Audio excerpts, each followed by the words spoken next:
Hi dear friends, cute kitchen വേൾഡിലേക്ക് എല്ലാവർക്കും സ്വാഗതം. ഇന്ന് ഞാൻ ചക്ക കൊണ്ടുള്ള വിഭവം ഉണ്ടാക്കാൻ പോവുകയാണ്. ഇത് ഇടിയൻ ചക്ക അല്ലെങ്കിൽ തല്ലൻ ചക്ക അല്ലെങ്കിൽ കൊത്തൻ ചക്ക, അങ്ങനെ കുറേ പേരുണ്ട്. നമ്മൾ ഇടിച്ചക്ക തോരനൊക്കെ ഉണ്ടാക്കില്ലേ, അധികം മൂക്കാത്ത ചക്ക, ആ ചക്കയാണിത്. ഇതിട്ട് ഞാൻ ഉണ്ടാക്കാൻ പോകുന്നത് പക്കോടയാണ്. ഇന്ന് നമുക്ക് ഈ ചക്ക ഞാൻ അരിഞ്ഞിരിക്കുക, അതിൻ്റെ പച്ച നിറത്തിലുള്ള തൊണ്ട് ചെത്തി കളഞ്ഞിട്ട് ബാക്കി എല്ലാം എടുക്കും. കണ്ടോ, ആ തൊണ്ട്. ഇതിലേക്ക് ആവശ്യമുള്ള മഞ്ഞൾപ്പൊടി കുറച്ചിട്ട് കൊടുക്കാം. ഇനി നമുക്കിതിലേക്ക് കുറച്ച് ഉപ്പും കൂടി ഇട്ട് കൊടുക്കാം.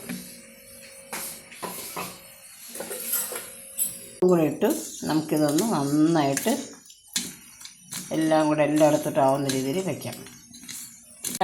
ചക്കയുടെ കണ്ട ഈ തൊണ്ടിങ്ങനെ ചെത്തിക്കളഞ്ഞു, ഇതാണ് ബാക്കി സംഭവമാണ് എടുത്ത് വെച്ചിരിക്കുന്നത്. ഇനി നമുക്കിതൊന്ന് സ്റ്റീം ചെയ്തെടുക്കണം.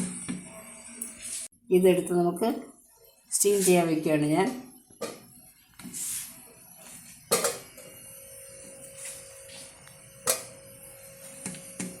അല്ലാതെ വേണമെങ്കിൽ വേവിച്ചെടുക്കാം.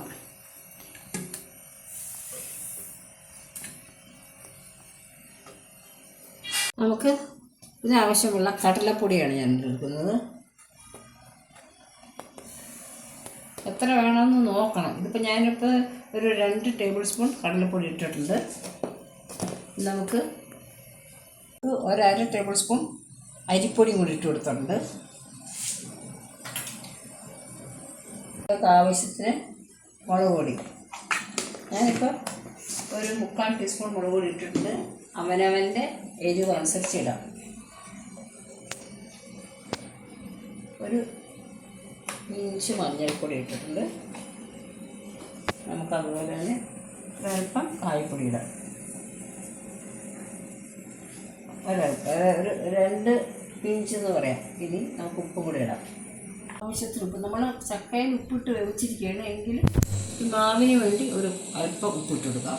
ഇത്ര മതി. ഇത് നമുക്കിനി വെള്ളം ഒഴിച്ച് കഴിക്കാം. ആവി വന്നിട്ടുണ്ട്. നമുക്കിത് വെന്തോന്ന് നോക്കാം.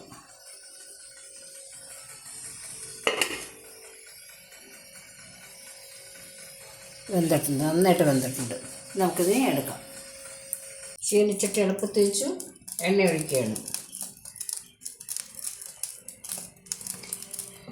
സിമ്മിലിട്ട് വെച്ച് നല്ല ചൂടായത് സിമ്മിലിട്ട് വെച്ചിരിക്കുകയാണ്.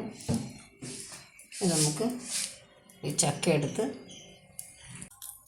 എണ്ണ ചൂടായോ എന്ന് ടെസ്റ്റ് ചെയ്ത്, എണ്ണ ചൂടായി, നന്നായിട്ട് ചൂടായിട്ടിരിക്കുകയാണ്. നമുക്ക് ഇത് മാവിൽ മുക്കിയിട്ട് ഇട്ട് കൊടുക്കാം.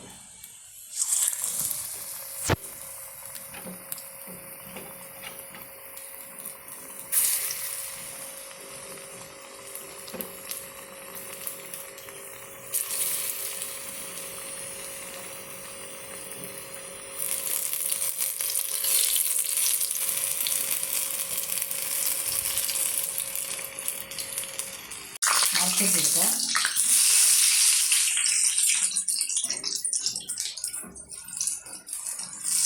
ചക്ക വെന്തതാണല്ലോ, അതിന് അതുകൊണ്ട് വേഗം അധികമില്ല. മാവൊന്നും പച്ച ചുവ മാറി കിട്ടും, അത്രയേ ഉള്ളൂ. അപ്പം നമ്മൾ മാവ് ഇടുമ്പോൾ നമ്മളിപ്പോൾ എത്രയാണ് ഇല്ല അതിന് പകുതി ഇടാം. ഇത് 3/4 കപ്പായ 2 ടേബിൾ സ്പൂൺ കടലപ്പൊടിയാണെങ്കിൽ 1 ടേബിൾ സ്പൂൺ വരെയൊക്കെ നമുക്ക് അരിപ്പൊടി ഇടാം.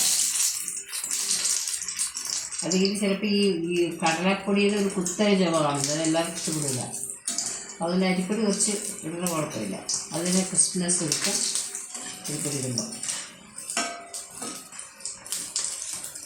നമുക്കെടുക്കാം.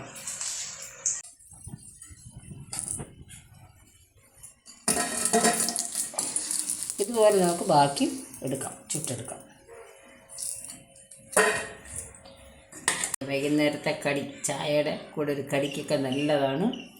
ഞാൻ ഒരെണ്ണം കാണിച്ചത്. എൻ്റെ ചൂടാണ്, എന്നാലും നോക്കട്ടെ.